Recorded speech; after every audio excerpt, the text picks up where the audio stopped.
recently on Stuff Your Mom Threw Out. You know, LeBron in the last 2 years has really taken a step up. I mean, there's that whole section of basketball fans who want to debate whether he's better than Jordan or not. You know, so he's on that level as far as collectibles go. It's usually with a younger audience. You know, Jordan skews older, LeBron skews younger. But Anthony Davis is the guy who snuck up behind it. His rookie cards have taken a precipitous jump. Really? Up, yeah. So that's going to help. Precipitous. Can you spell that? You know, I probably could, but I'm not gonna. Yeah, I don't think you can. I'm pretty sure you can't. P-R... Yeah, I'm done. Yeah, okay. Stuff Your Mom Threw Out with David Schuster and Scott Beatty, only on the Bears Barroom Radio Network.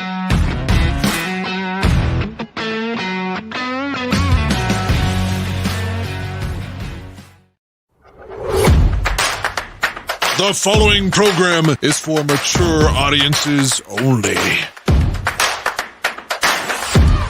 Football talk shows, most of them sound like this. Blah, blah, blah, blah. Not this one. That's because it features the former director of college scouting with the Chicago Bears. He worked on the staff that drafted, you know, the likes of Devin Hester, Olin Kreutz, Lance Briggs. He's the man who takes shit from absolutely nobody. He's Greg Gabriel. Gabriel joins longtime Chicago sports reporter David Schuster. And this is, accordingly, Gabriel Schuster Talk Bears.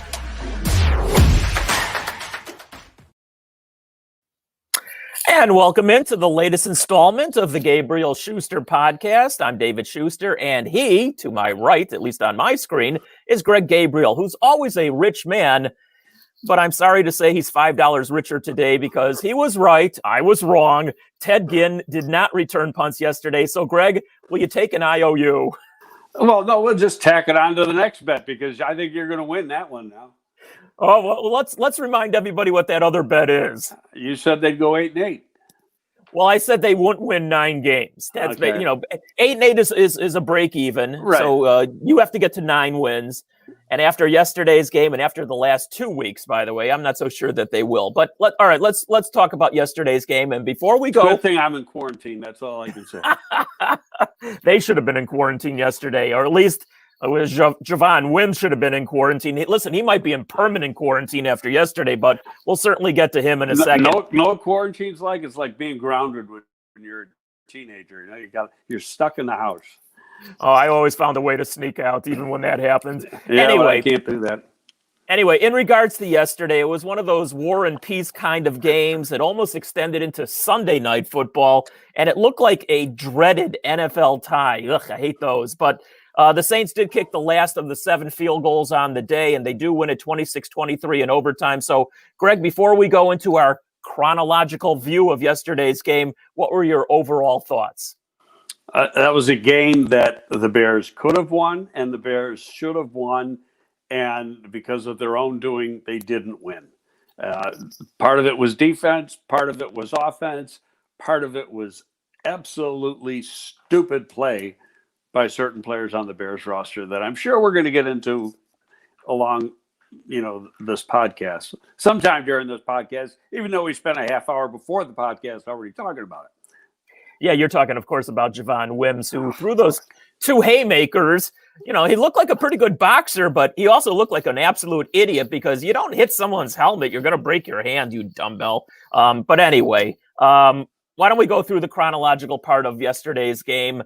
The Saints had the ball first to start the game, and they had a couple of runs, and they, very quickly into their offense.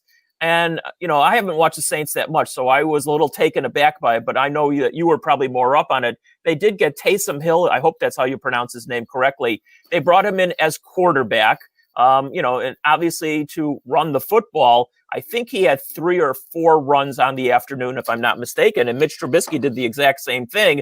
Now, when you bring that guy into a game, maybe not right off the bat, but if you've done your scouting, Greg, don't you know that it's going to be a run play on his part? He's not going to throw the football.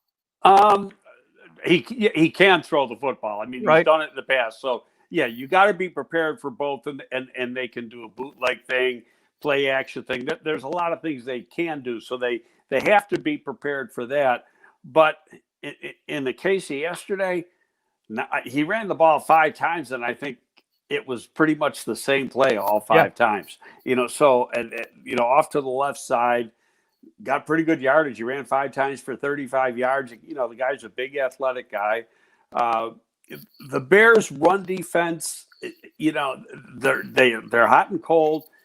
There's times when they stop the run good, but I mean, they gave up a couple big runs to Kamara, the longest being 20 yards. They gave up a 20-yard run to Hill. They just can't do that. The offense sputters so much that the defense has to be better than perfect. Yeah, I thought even though they held, Kamara had about 170, 180 yards of total offense, more receiving than running the football. I actually thought they did a pretty decent job overall on him. And I remember you saying, when we previewed the game, that Danny Trevathan would have a tough time covering him out of the backfield. I actually thought he did a fairly decent job. I'm getting all ahead of myself, but I thought Trevathan did a pretty decent job staying with him when he came out of the backfield. I thought this was Trevathan's best game this season.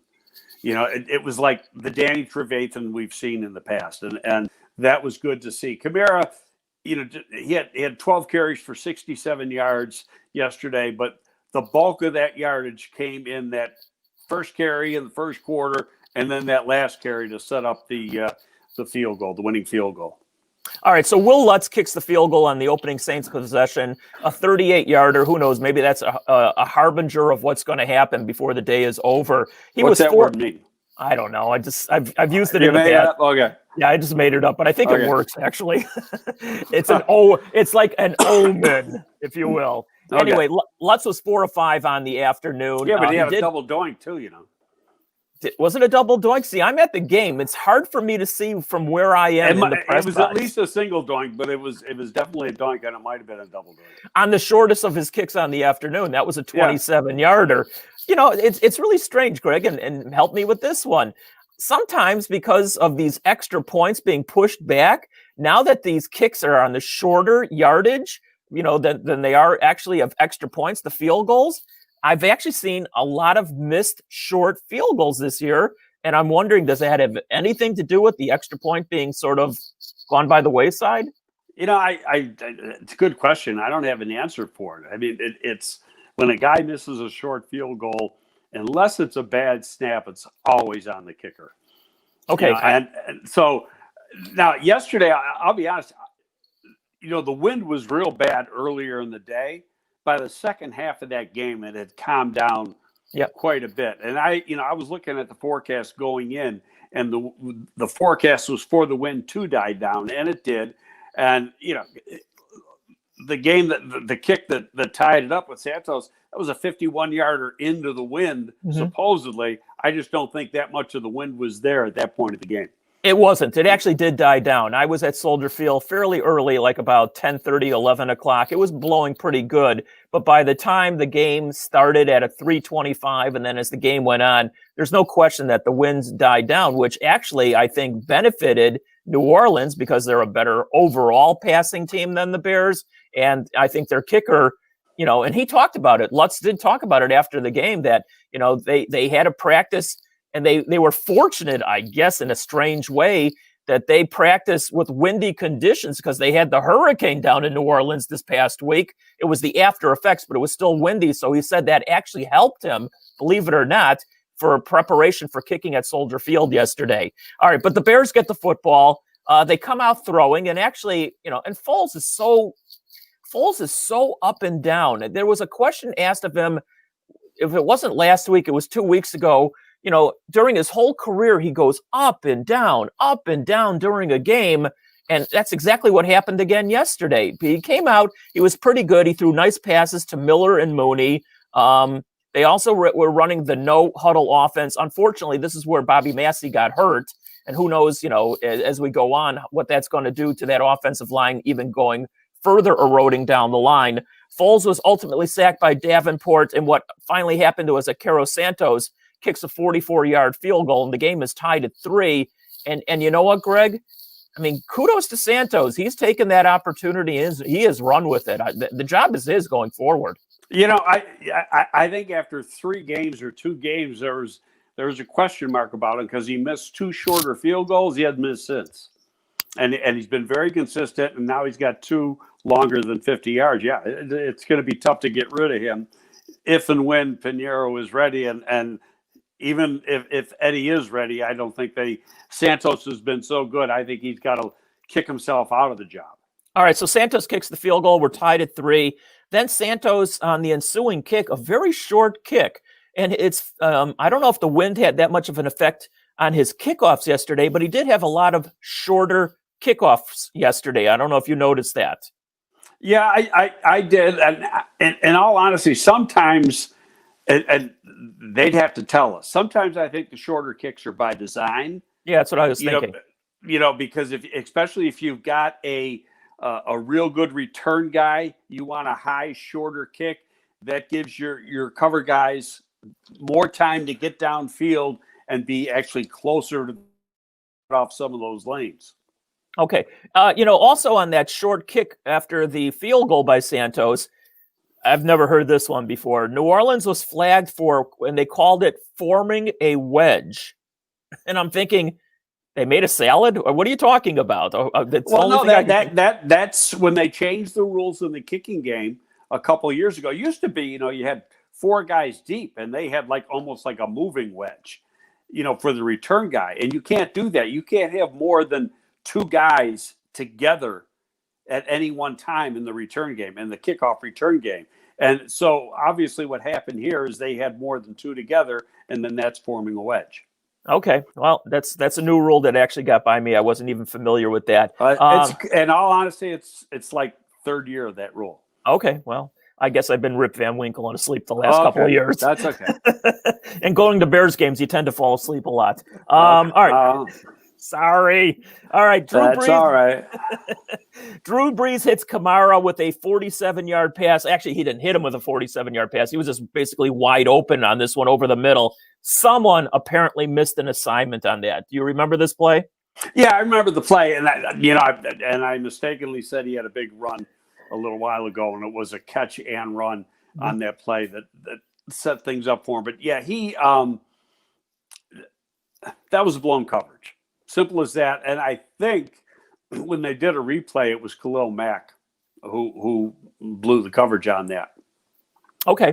All right. So then Taysom Hill comes in. He has another run. That was his 2nd of 2 on the day. And you're right. Every play that he ran, Greg, was carbon copy. So, I mean, if you're a defensive coordinator, Pagano, you should pick up on that. It's not that he really hurt them. What really hurt them was with the touchdown pass that he caught later in the game. But his runs really didn't hurt the Bears at all. At least I didn't think it did. Well, it kept him alive a couple times. And to be fair, they got to be prepared. There's a lot of things he does during the course of the year, and you got to be prepared for all of it when he comes in the game. I'm just saying, and yesterday's game, it really didn't change. He did the same thing all the time. Okay.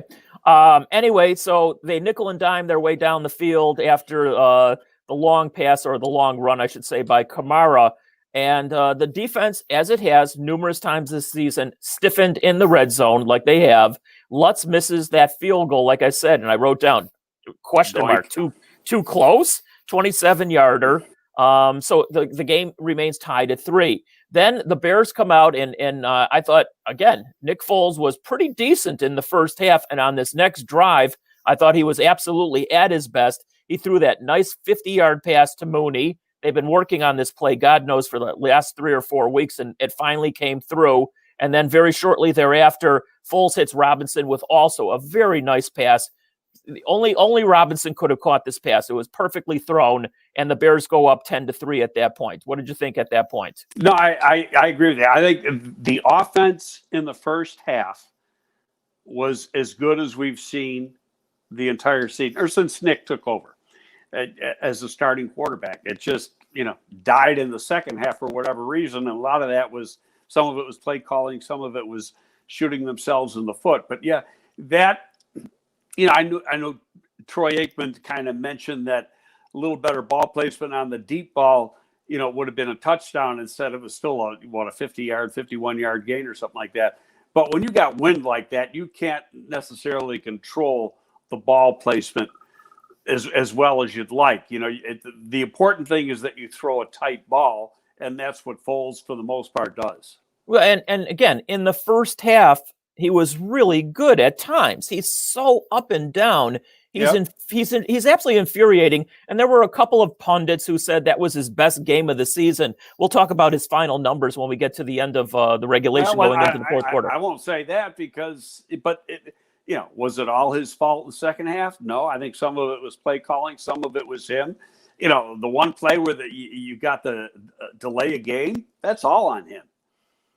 Yeah, and we'll talk about that plenty in just a couple of seconds here. Let's see. Then I wrote that their punt returner, and I can't remember what his name, but there was a punt that he ran away from the ball, and I'm thinking, God, this is like a contagious disease.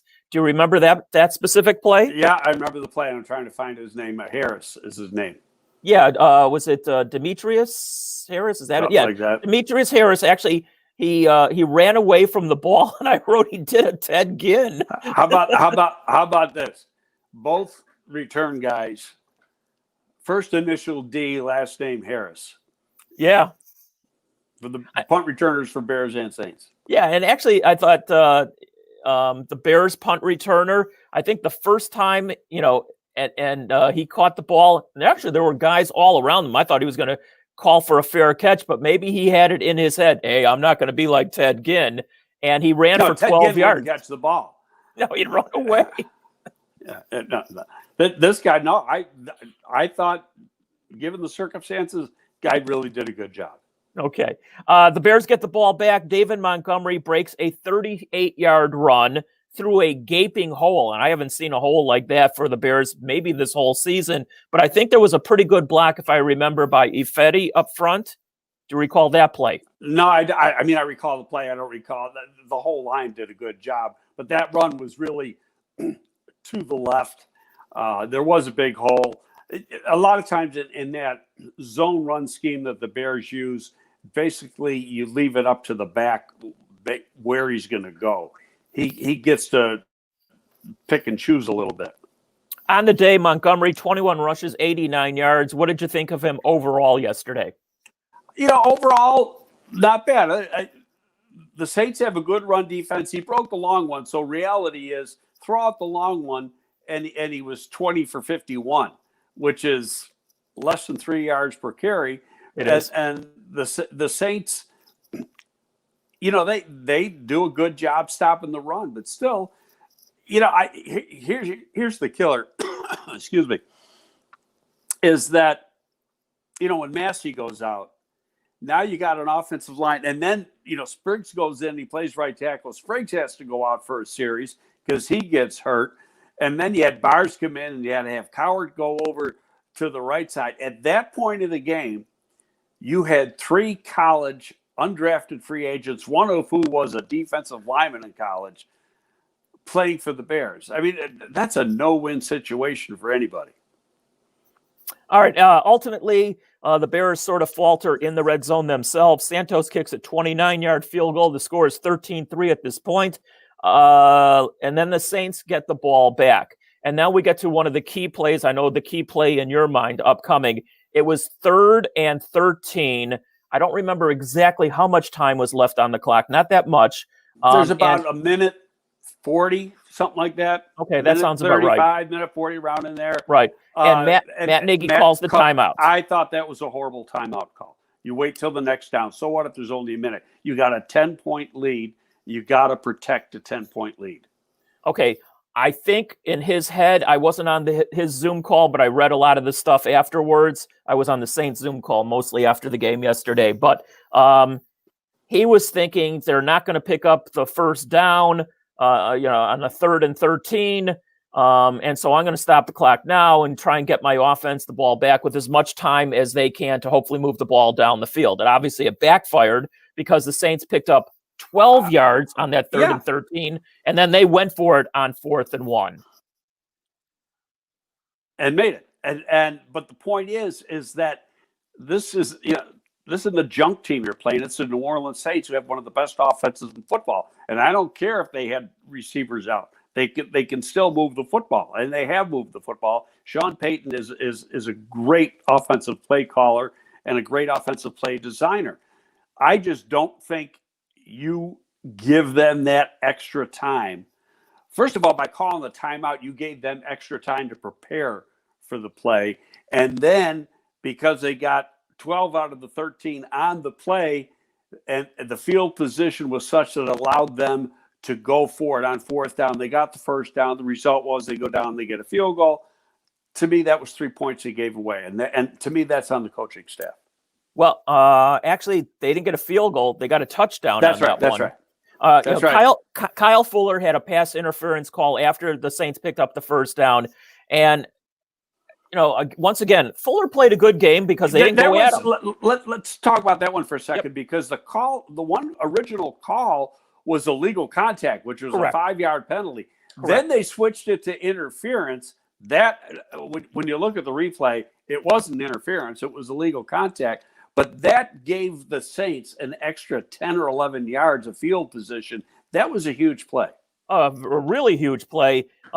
Breeze took advantage. He finds Jared Cook all alone in the end zone. I mean, he was wide open. And again, might have been the worst play of Johnson's season so far. Okay, I was going to say that had to have been a blown assignment on that one. Well, I got to look at the all 22 on that one to make sure. But the only guy near him was Johnson on that. And Cook seldom lines up in tight. He's always split out. So it had to be Johnson. Okay. All right. So it's halftime. Foles is 9 of 14 overall. Breeze 16 of 19. Breeze looked like Breeze yesterday. I don't know how else to put it. He was pretty damn good. When they were going, he was good, but when they were, he wasn't throwing the ball downfield because, number one, I don't think in the wind, a lot of short passes. Yeah, I don't think in the wind he can throw the ball downfield. And I go back, we said this, I don't know if it was last week's show or what, but when Breeze was a senior at Purdue, I went down there and to watch him. It was in practice, a very, very windy day, and he couldn't complete the deep out. He was short on deep outs consistently that day in practice. And I thought that, like I said, I think I said this on a previous show, he had to either go to a dome team or a good weather team to have success in the league. And I think we saw some of that yesterday, that he was throwing short balls the whole game. Part of it was who he had as receivers, but the other part was the wind. He doesn't have the arm strength anymore to be able to play in the wind. I think the best thing that happened to Drew Brees in his latter stages of his career is that he's got a guy in the backfield named Alvin Kamara, because Kamara not only can run the football, but he's certainly good coming out of the backfield. No question. And you don't have to throw very deep to that guy coming out of the backfield. So he's really helped Drew Brees' game here at the latter stages of his career. All right, it's 13-10 at the half, Greg, and the Bears serve the, once again, rotten box lunches, and we won't talk too much about that. What was it? I don't know. It was some kind of animal. I don't know what kind of animal it was. Was it alive? It might have been. All right, the Bears open the third quarter. They're throwing the football to open the third quarter. They get down to a third, and I can't remember exactly how many yards. I think it was 3rd and 4. And we have that delay of game penalty, which is infuriating. We're going to hear from Nick Foles talk about this delay of game penalty in just a second here. But your thoughts, in essence, you just can't make mistakes like that, Greg. I mean, I know it happens once in a great moon, but too many mistakes. Hey, Leno turned and said, "Come on," and you get and the audio of him saying that was so loud you could hear it on the broadcast or the telecast, however you want to say it. And that one was all on Foles, in that he really lost all conception of where the time clock was. All right, well, let's hear from Foles right here. He talks about that delay of game penalty in that instance. Yeah, I mean, it's just we just have to communicate better, and that's something that we'll have to talk about as we go forward. That's something that we as, players and coaches will get together and figure out where the issues are lying, because I don't have an answer for you. I know that each game we've had a couple instances that haven't, the communication hasn't been well, so we have to figure out what's going on. All right, and then it gets even further. You got to help me out on that one, David, because that was breaking up and I didn't hear what he said. So what did he say? You know, in essence, he says they fucked up. How's that? And no, you know what? He should have said, I fucked up. Yeah, well, That one was not anybody but him. yeah, you're right. Well, then he compounded it. He got sacked, I think, on the next play after they take the penalty. If I'm not mistaken on that one, that was a twist stunt by the defensive line, and Cowart didn't pick it up. And I know as much as I don't like Aikman hit that one right. It was elementary line play on that one on the stunt, and so that's on the offensive line. And I'll go back to say, they went into this game. They got a bunch of free agents playing up there now. If there's anything the Bears got to address this coming off season, it's the offensive line. The most important thing they have to address. 100%. All right, so Foles is sacked. They're going to punt. Then they have a false start on a punt. I mean, the bad and stupid. Not only was it a false up. start, it's the gunner who has a false start. That was Patterson. Yeah. All right. So why don't we hear from Matt Nagy here? Because not only does he talk in this soundbite about pre-snap delays and just discipline issues in general. Here's the Bears head coach, Matt Nagy. Yeah, no, you're exactly right. You're right. There is issues there. That's what bothers me, and that's what pisses me off is that there is that issue still going on. Excuse my French, but we're reading it from a wristband. So I just I'm struggling with that right now, and it's getting you into a hole. It's called and so that has to change.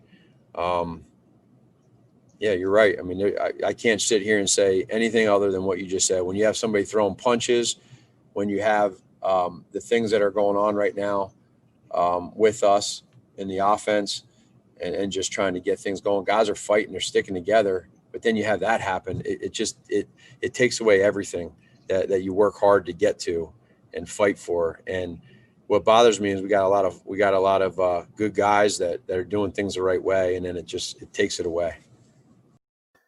All right, Greg, they always say that was breaking up too, David, so I didn't hear much of it. Well, the bottom line is he's pissed off. I mean, I hate to sum it up that way. I'll tell you what, he didn't look good. He didn't look good in that soundbite. I'm watching the video of it, and he looked upset. He looked nervous. I've never seen him looked like he had the plague or something. Well, then I'm glad he was on the Zoom and not in person, actually. I know. Bottom line is basically what he said is that guys are fighting, and then too many stupid mistakes, and it's very frustrating, and it pisses him off. His own language, he said, excuse his French. He can say that in a hey, listen. I don't care if people swear. I grew up in a house where swearing was prevalent, but I know. That's what he needs to do. Yeah, he needs to get real pissed off. Yeah, and maybe he is behind closed doors. I don't know, but they always say, Greg, that the buck stops at the top. And again, the Bears are now the most penalized team in the NFL in stupid mistakes, even though they're 5-3, and they're sort of lucky, Greg, to be 5-3. But it's adding all up here. And where does the buck stop? I mean, he's the head coach. Well, hey, he's the guy running the offense. And I tweeted it out. I thought the second half play calling was awful. Remember we talked about going into the game last week, the one thing, and they did it in the first half. You got to go away from running the ball on first down, use some short passes so that you're put into some 2nd and 5, 2nd and 4 situations, and then go to the run. And they did that in the first half and had success doing it. Okay, what they do in the second half? Not the same thing. There was a couple times where they ran on 1st and 2nd down. Then they put themselves in that 3rd and long situation. That's just the way this team is built. And now, especially, they play a team that is a very good blitzing team in 3rd and long situations. And you get that 3rd and long situation, they're going to come blitzing. They're going to, send more than you have blockers. And it just sets the offense back. You've got to stay ahead of schedule. It's the key, especially when you got the limitations that the Bears have right now. All right, after the Bears have the ball, Foles is sacked, the false start on the punt. They finally do punt, and their punt returner, Harris, returns the ball 42 yards. Ultimately, the Bears defense, once again, stiffens up in the red zone, and this time Lutz does convert from 27 after he missed from 27 earlier in the game. The game is now tied at 13. All right, now Patterson... on the kickoff, I thought this is like one of the good things that he did on the afternoon. And once again, offensively, Greg, Cordero Patterson did nothing yet again. I mean, this is just confounding at this point. But he did have a decent return, and he showed his speed on the ensuing kickoff. They get to the 31-yard line, and let's see and that here. one he faked going to the right and then came back to the left. Correct. And picked up some good yardage. Yeah, and one of these times he probably will break one. I mean, he does have breakaway speed that if he gets, a few key blocks and finds a hole, he's going to break one. I mean, he does have the talent. Unfortunately, once again, Greg, out of the backfield, I just don't see his utilization, or he's just not good coming out of the backfield. I didn't see anything yesterday. I think it's got to be the design of the play, because anytime, like the one time they lined him up and they threw the bubble screen to him, they were waiting for it. So it's like, okay, he's lined up, split out to the left. Let's throw a bubble screen to the left. And he lost yardage on that play, if I remember. Yeah. I mean, it's your utilization of the talent and how you call the plays. All right. Anyway, the Bears don't do anything with the ball. It's the third quarter. Why would they? And so they give the ball back to New Orleans. And here's where we get to probably one of the key parts of yesterday's game. I don't know if it ultimately affected. Well, it did actually, but we'll talk about that in a second also. Javon Wims, at this one play, everybody knows about it. It's probably the most talked about thing from yesterday's game. He throws the two punches to C.J. Gardner-Johnson, and he's disqualified. Why don't you just pick it up from there?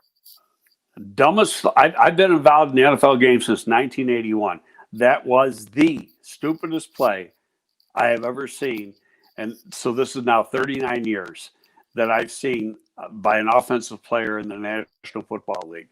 Why it happened, who knows? I guess, Aldo's got some video. He's showing that on the play before, this guy might have spit on him. I don't care what that guy did to him the day before or the play before. It's a new play, and not only was it a new play, that guy wasn't even guarding him. He was guarding the slot receiver. He was on the outside. He goes out of his way to go over to that guy and swap him in the head at the end of the play. Stupid. And not only that, you had a 6-yard gain on that. You were going into a 2nd and 4 situation, and now it becomes, and because it's after the play and it was a personal foul, becomes 2nd and 19. That was a drive breaker right there. Okay, obviously, I nor should anybody justify what he did yesterday, because it was one of the dumbest things I've ever seen. Listen, he hit somebody else's helmet. How stupid can you be? What, you think you're going to hurt somebody by hitting him in the helmet? You're going to break your hand. Good way to break your hand. But hey, that part is what it is. Just the stupidity of the play. It's just something I've never seen before. Would not shock me if he's released sometime this week. I mean, that in reality, that play is one of the reasons the Bears lost the game. All right, now apparently Gardner-Johnson totally lost composure. Go ahead. Incredibly, and hurt his team, obviously, and then the after effect from it as well. But apparently Gardner-Johnson has had some history against the Bears in last year's game. He was ragging on Tariq Cohen. Who cares about that? That's his words on the field. Previous to this play, he actually did stick his finger in Anthony Miller's face mask, almost like poking him in the eye. So it's not like Gardner-Johnson is one of the nicer players, if you will, in the NFL. He seems to be a dirty player also. But again, what Wims did is idiotic. No excuse. I don't care what this guy did on the field. It's how Wims reacted. Yep. And he reacted after a play, cameras on him. It's just so stupid and such a lack of composure on his part.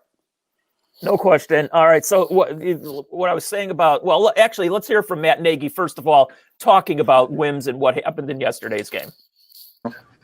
Yeah. I did not see it. I totally missed it. I was looking down when I heard about it. But what I did hear is what it looked like, which is completely unacceptable. We've talked to him and told him that that's not how things go here. One of Javon's strengths is his character and who he is as a person. And, he's since apologized, but you don't have that. There's no part of that in this game. Again, I still haven't seen it, but from what I heard, it's not good. So that's not how we roll here. And we'll be talking to him. And apparently they have already talked this morning, Greg. He has already gone on record as saying that he had a very long conversation with Wims this morning. He would not tell what that conversation was about. But I think over the next 24 hours, if Javon Wims is on this football team, it'll be a little bit of a surprise, and that'll tell you what that conversation was all about. Well, I mean, number one, he's going to pay a penalty from the league. He could get suspended. If he doesn't get suspended, that's going to cost him at least $25,000. And it's not like he's making a lot of money. He was a 7th round pick.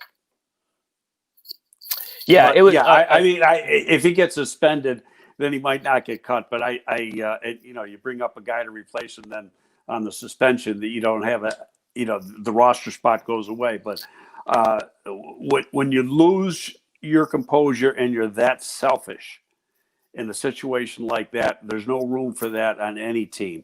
That means he's not aware enough to play in the National Football League. Okay. We talked about there was an after effect of that because the Bears all of a sudden had instead of a short chance to get a first down, it became a longer chance to get a first down. And then Foles throws interception. I think he was looking for, who was he looking for? He was looking for the tight end, Jimmy Graham. And it was a bad pass and it was intercepted. So now New Orleans has the ball. They start moving it. He was getting hit or not, didn't step into the throw. The receiver is breaking to the inside. He threw it to the outside, and it was an easy interception. But still, it goes back to you that penalty put the Bears in a 2nd and 19, 2nd and 20 situation, would have been a 2nd and 4, changes your whole play calling scheme for that particular series. And so the after effect is an interception. And even though the interception goes on Foles, the blame still goes back on Wims. Yeah. All right. So New Orleans gets the ball then, and they're moving down the field. They have a 4th and 6. And I was a little surprised that they went for it, but they did. And on a 4th and 6, Breeze threw a pass. I can't remember who it was to. He picked up 8 yards. And ultimately, Will Lutz kicks a 39-yard field goal in this instance. And now New Orleans has the lead at 16-13. The ensuing kickoff, I thought, was another bad play on Patterson's part. He hesitated when he got the ball. Again, it was a short kick. He hesitated, and I think he was smothered at about the 10 or 12-yard line. He was, but, in fairness on that way, they used that sky cam for that particular return. You would have had up in the press box a better view of exactly what happened. He gets the ball. I think he's trying to see where the coverage is coming from, and he does hesitate. With the view I saw on TV and not seeing the coach's copy yet of the game, I can't tell you if that was a mistake on his part or not. Okay. The third quarter basically comes to an end very shortly thereafter. Once again, Greg, for the 7th time in 8 games, the Bears do not score a single point in the third quarter. In 8 games now, they have scored 1 touchdown, period, in the third quarter. I mean, is this an anomaly or is this bad coaching? What do you call this? This is weird. All of the above. You're right. But I mean, is it bad? I don't know. Usually you're supposed to make some kind of changes from halftime going into the second half. Well, that's what you think. You think that and are they not improving on what they were doing? I'll go back. Some of it was self-inflicted. It's all self-inflicted. I mean, because you go back to the Wims penalty that set up the interception, which gave New Orleans a chip shot. It's ridiculous. Okay. All right. We start the fourth quarter. The Bears have the football at one juncture. They're facing a 4th and 5, and they go for it. And I wrote Foles throws an awful pass. I don't remember specifically the play. I just wrote down awful pass. Yeah, I at that point of the game, he was not throwing the ball well. In fact, it was after that because New Orleans, goes scores out of it. But he started to come on again. But that was, when you say up and down, that was the down part.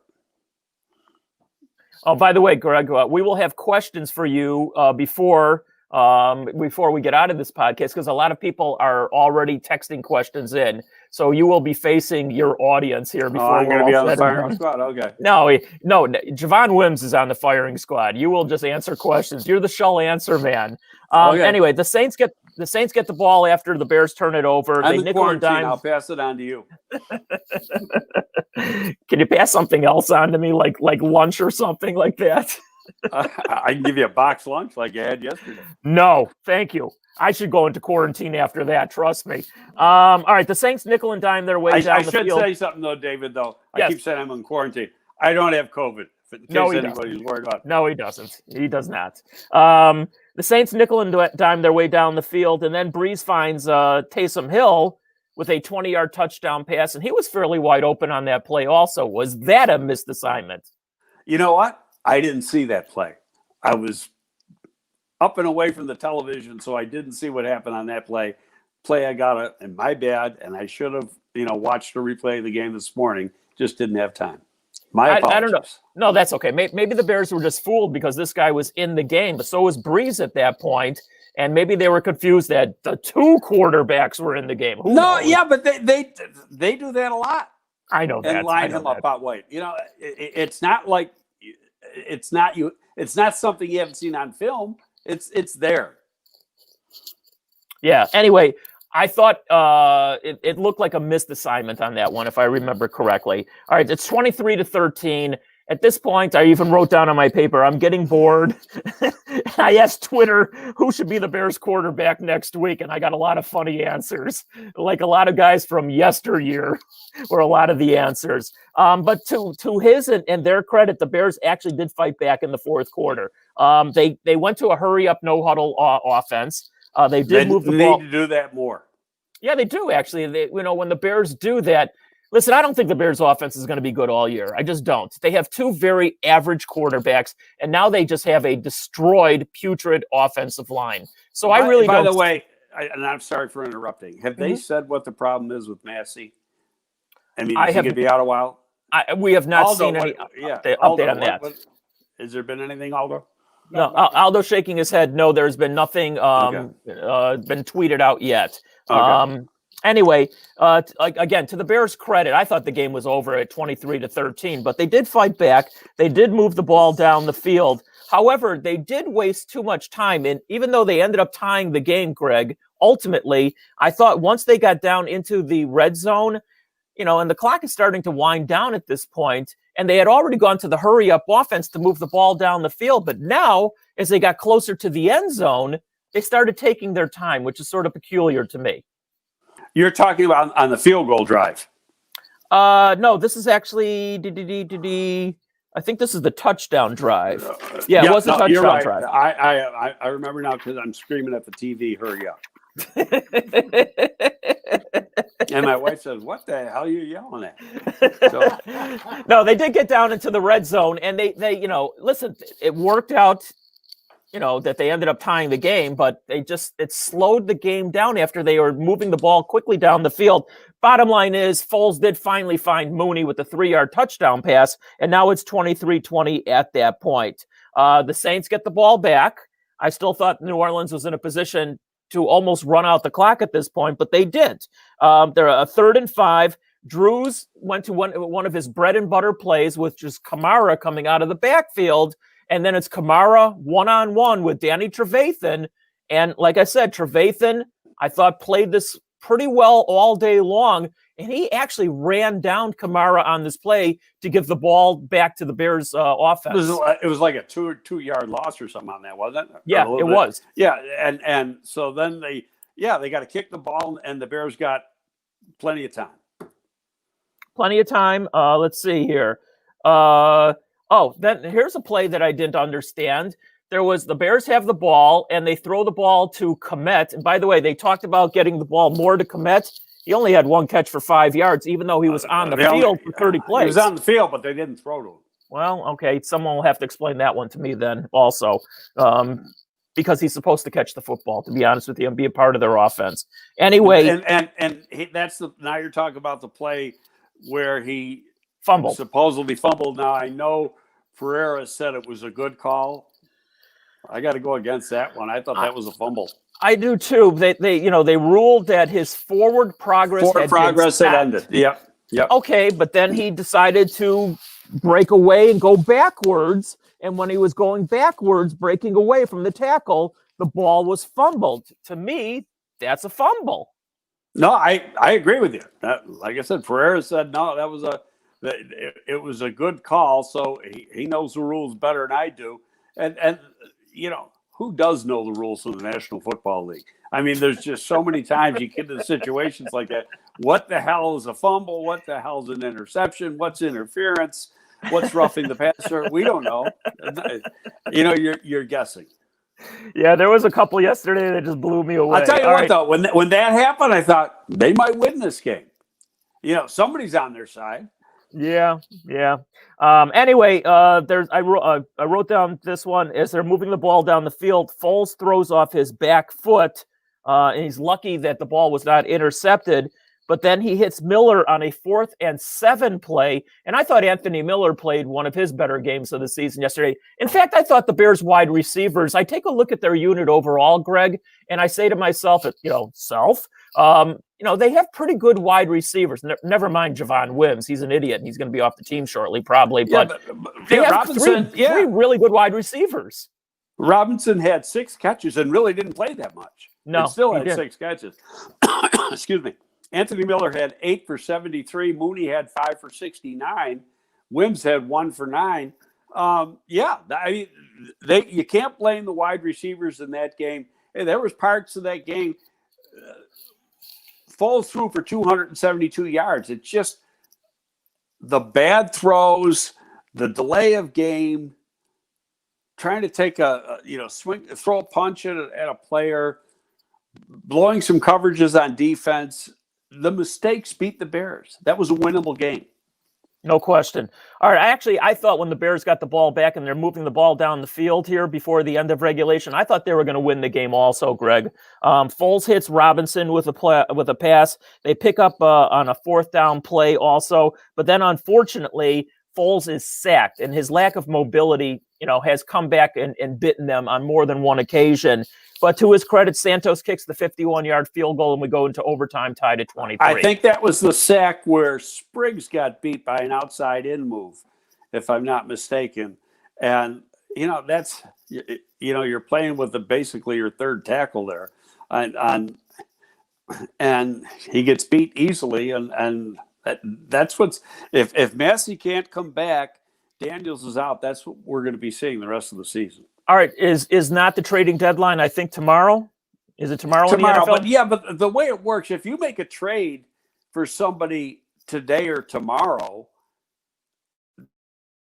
they still got to go through COVID protocol. They aren't playing this week. Yeah, I guess. So, it helps them for the week after. It doesn't help them for this coming week. You get what happens is the league grants you a roster exemption until the player passes through all of the COVID protocol, and then he can line up and play. But it takes the guy out, especially with a guy, if you got to place him on the offensive line, takes him out of this week's game.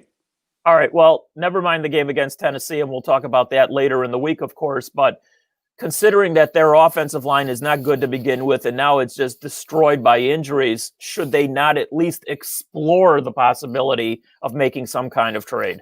Yeah, you can explore it. I mean, history says there's not a lot of trades made. This isn't like hockey and basketball and baseball where there's a gazillion trades made at the trade deadline. There's a handful in the NFL. Last year, there might have been a dozen or something, and that was abnormal.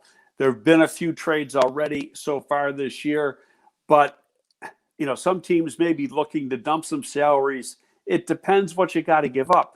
Do you want to give up a high pick for.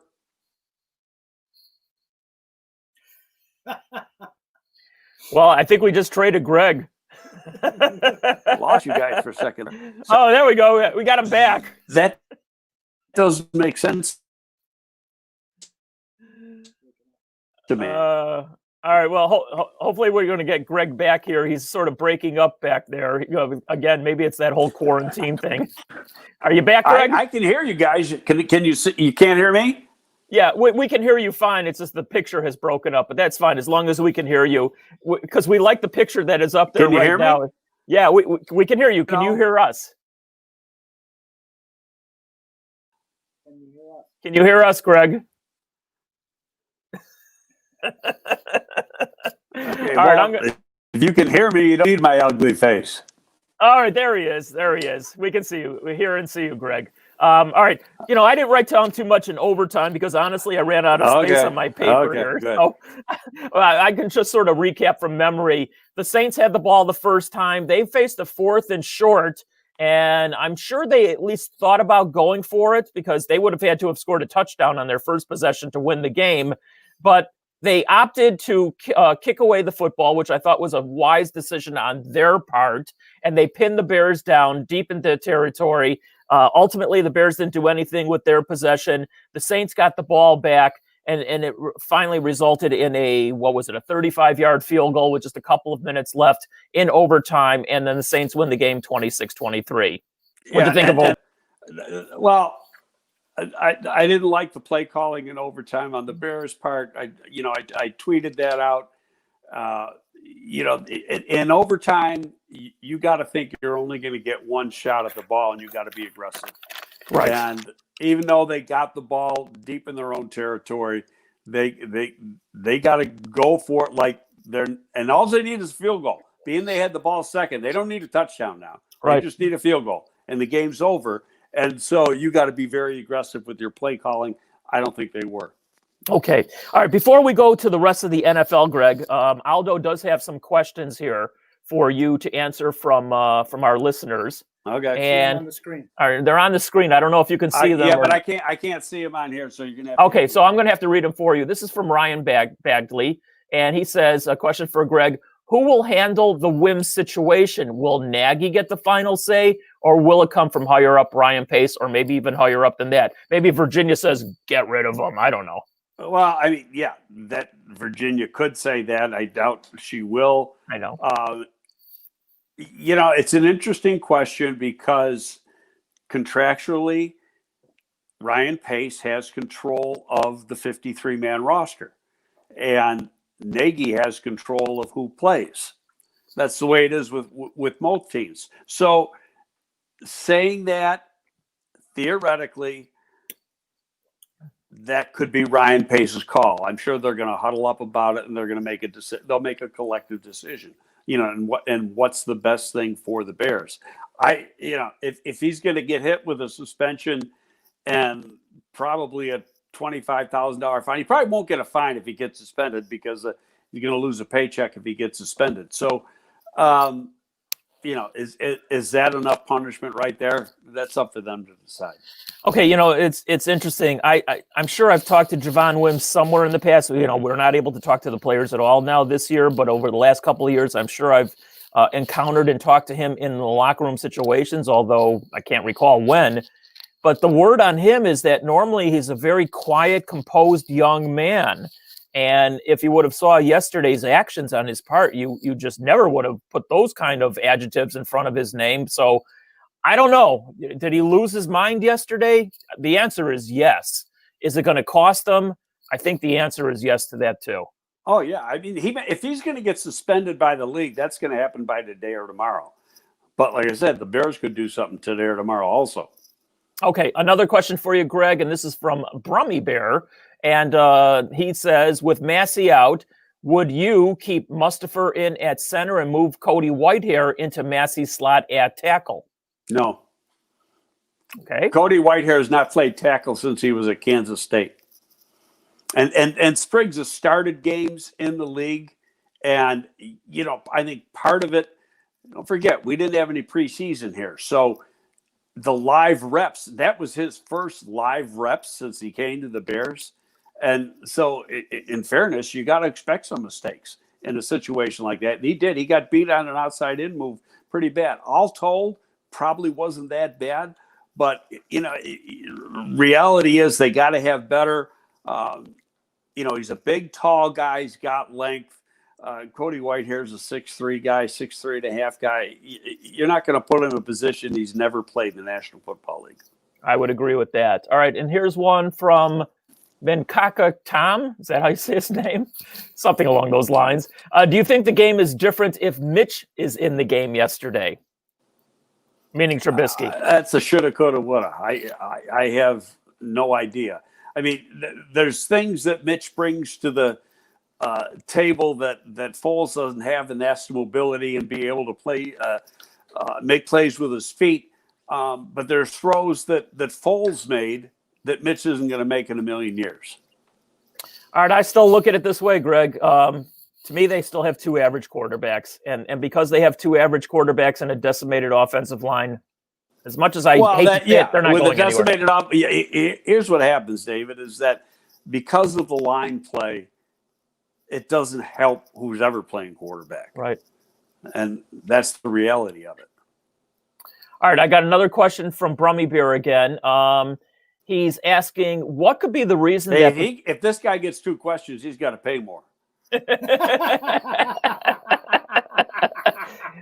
Greg, the question just disappeared from the screen. No, I'm kidding.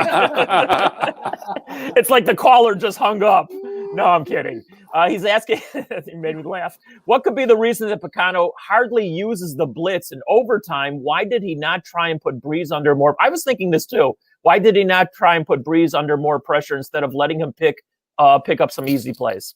I think a lot of his respect for what Breeze is, and is Pagano going to go away from his regular play calling, defensive play calling? That's the way he calls it.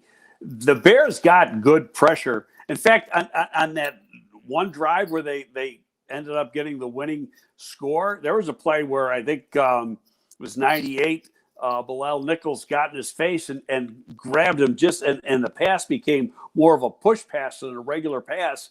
He was a split second away from actually making a big play for the Bears, and that ended up being a big completion for the Saints. They get a lot of pressure from their front four. Would blitzing have done anything different? It may have, but don't forget, you got Alvin Kamara. And so if you're blitzing, who you got covering Kamara? I'm sure they probably blitzed at some point yesterday, but off the top of my head, I can't recall when they did. They're not a team that blitzes a lot. No, they're not. They're not.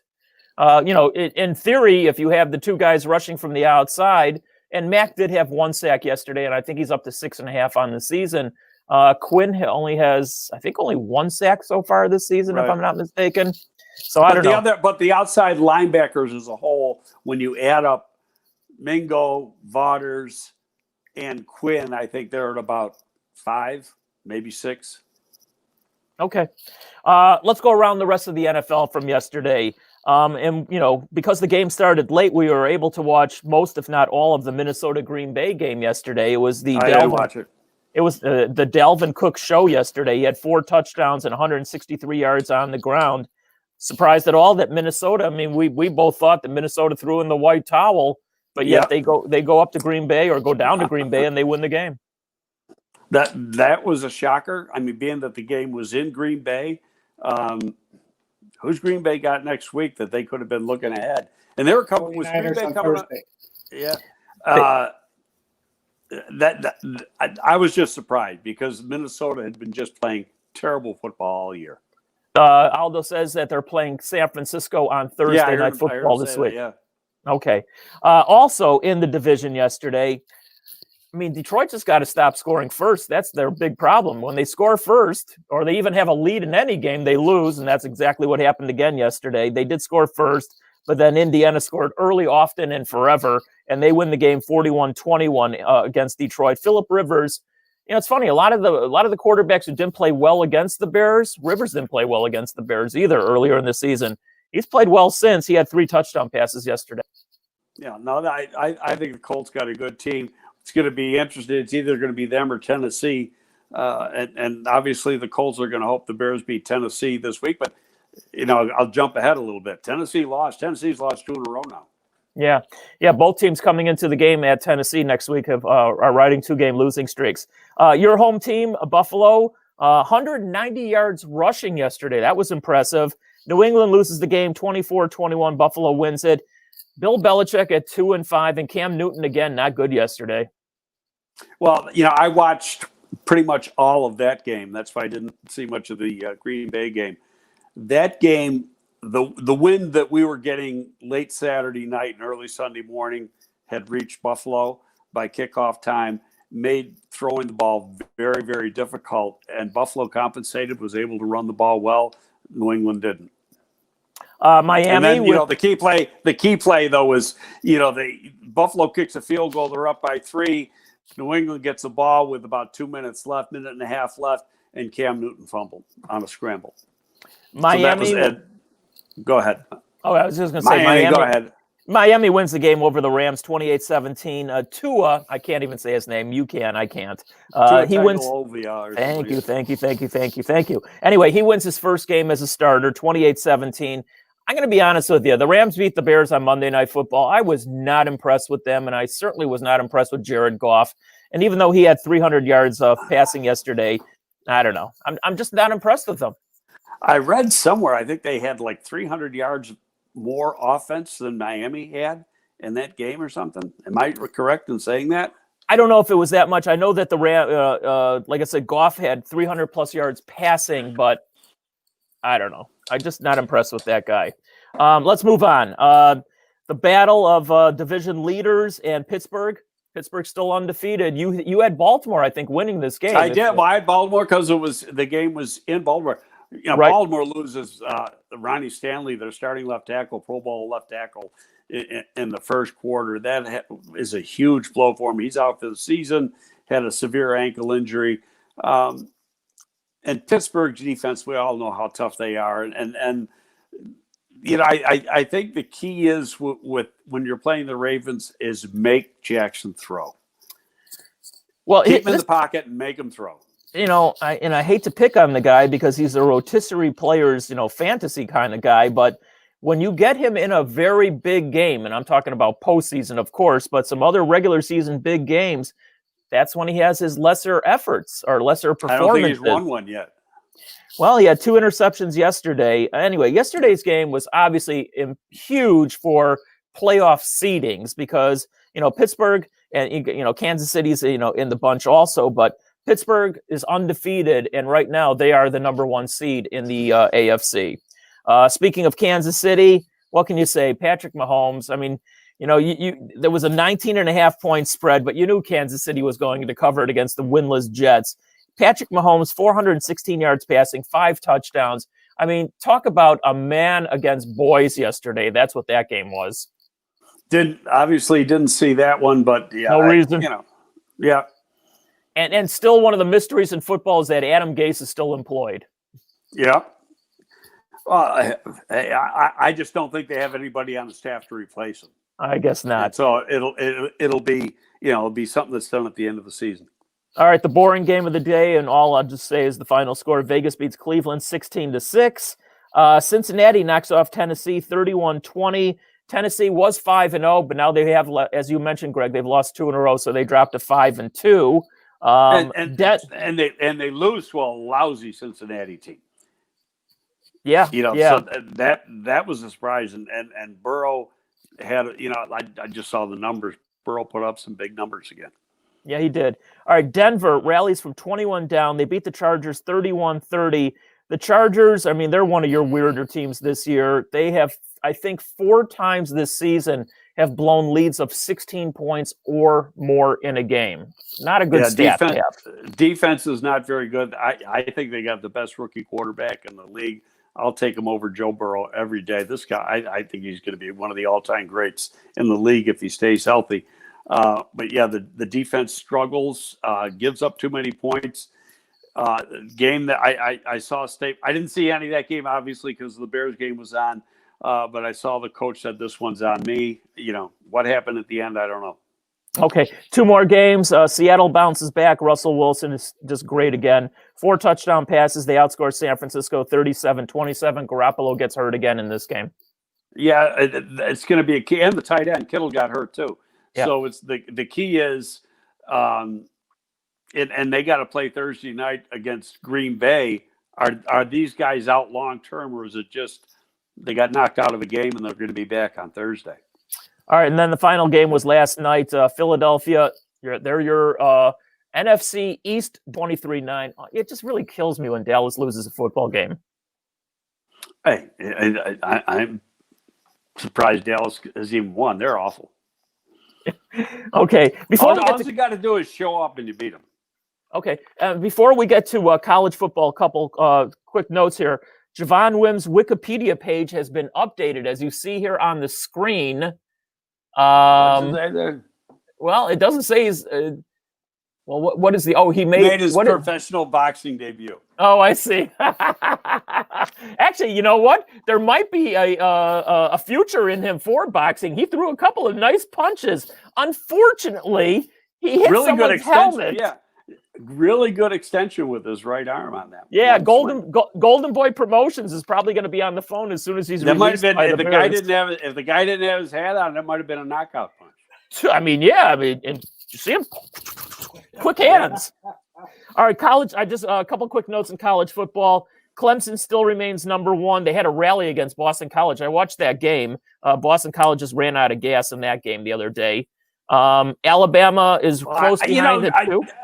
I'm going to say that I thought the quarterback stunk in the second half. I don't think they ran out of gas. Quarterback was terrible in the second half. He did. He threw some bad passes. One completion in the entire second half. All right, that in a way that's running out of gas. His talent just went down the shitter. Alabama's a close second. Ohio State was third. I want to talk about Ohio State just for a second.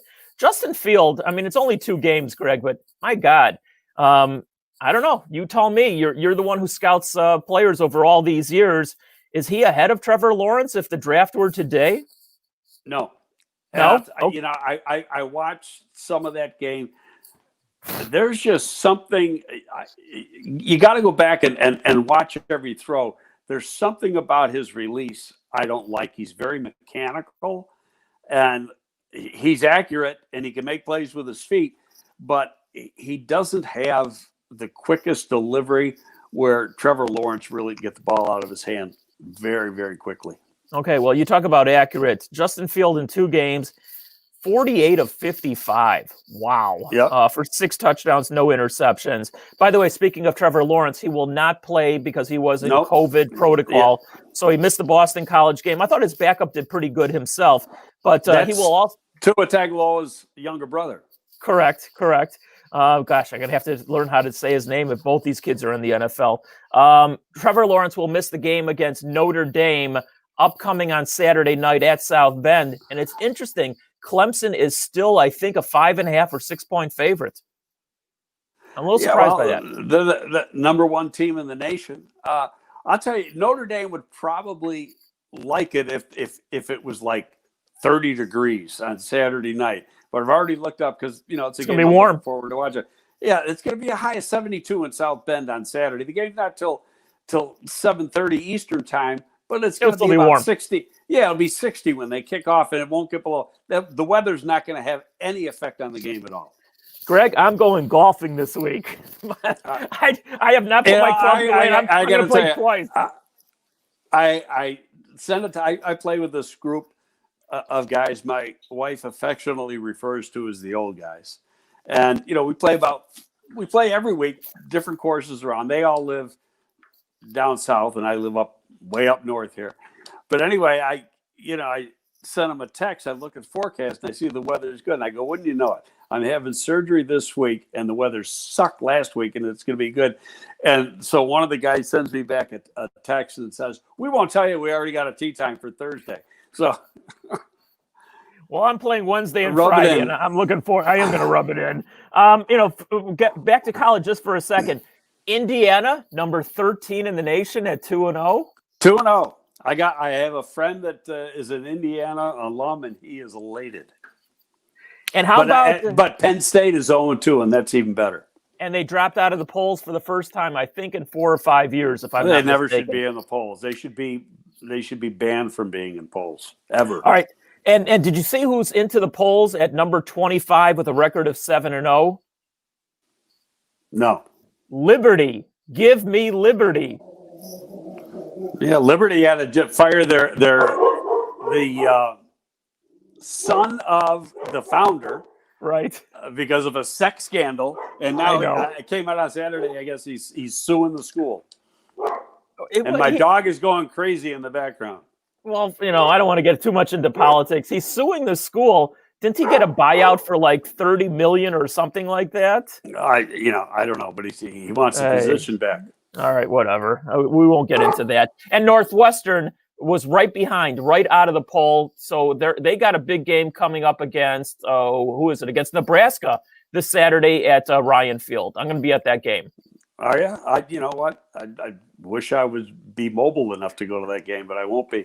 I'm going to take Northwestern in that game. I don't think Nebraska is very good. Okay. Greg is going to have is it knee surgery? What are you having? Knee replacement. Correct. Greg's having knee replacement here, I think tomorrow. That's why he's... Wednesday. Wednesday, I'm sorry. That's why he's at his house today. And we're going to give him the rest of the week off. So, Greg, let's get your early pick for Sunday's game against Tennessee. Tennessee. I agree. And that'll put the Bears at 5-4. And then I will have a chance to win my $5 back from you. That's right. Then it's going to be all even. It's going to be like kissing each other. Well, we'll find another $5 bet somewhere along the line. Okay. Anyway, Greg, best of health to you, of course. Stay safe. Good luck with the surgery, and we'll talk to you this time next week. Sounds good, guys. All right. Talk to you later. All right, that's Greg. I'm David, and we'll talk to you again. I'll be back on Thursday with a preview of the game coming up against Tennessee on Sunday. Have a great day, everybody.